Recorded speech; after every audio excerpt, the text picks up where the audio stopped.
the most tremendous new musical experience you can have.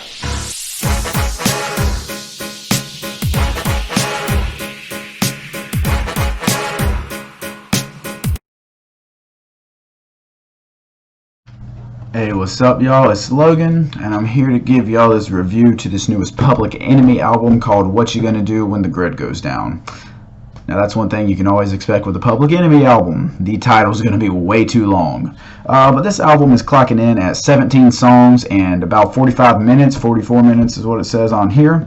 That means that a couple of the songs are just short little skits. Because you know that Public Enemy is always going to come with a couple of long songs also.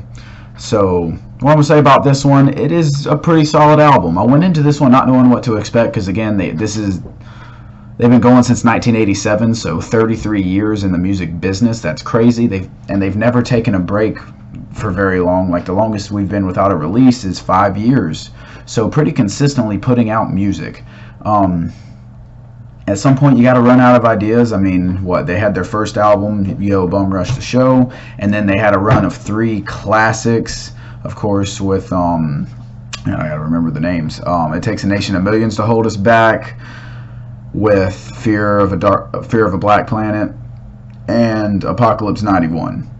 I consider those 3 to be absolute classics. And since then, they haven't dropped anything of that level, but most everything has been pretty consistently good, and I think this one was pretty solid as well. It's got a lot of good features, including George Clinton doing some bass on 2 of the tracks, Cypress Hill on the song Grid. I thought that was probably my favorite track. Well, let's say second favorite track, actually. There's one slightly better. I love Cypress Hill's feature on there.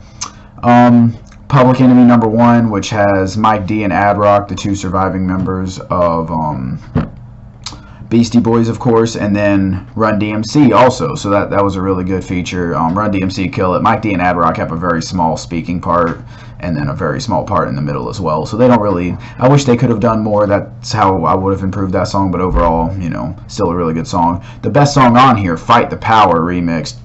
And of course, it has Public Enemy.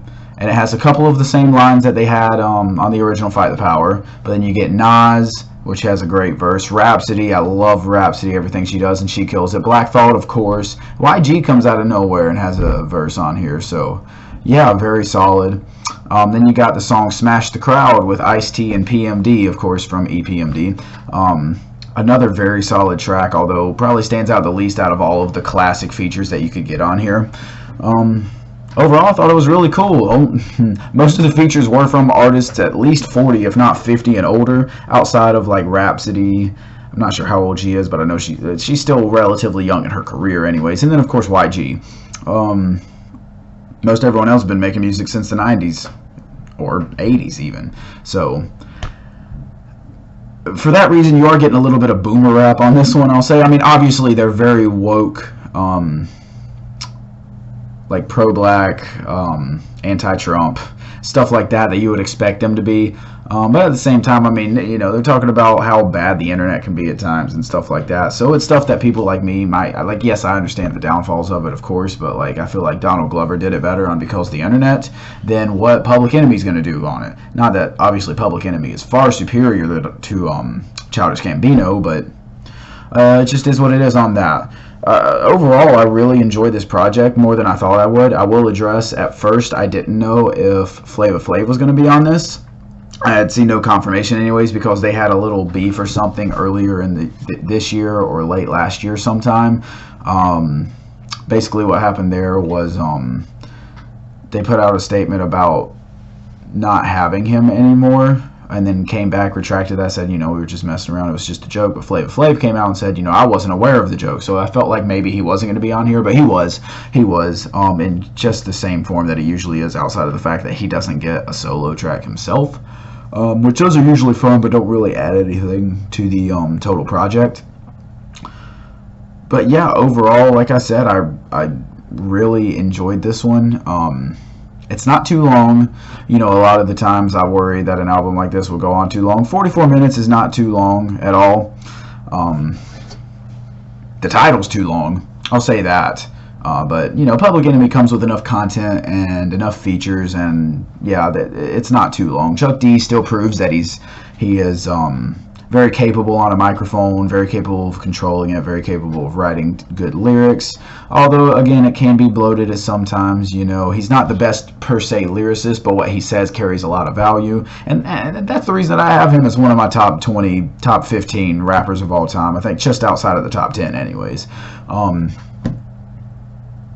Yeah, they're clearly not the Public Enemy of old, but we already knew that if you've heard any of their music recently, within the last probably 2 decades.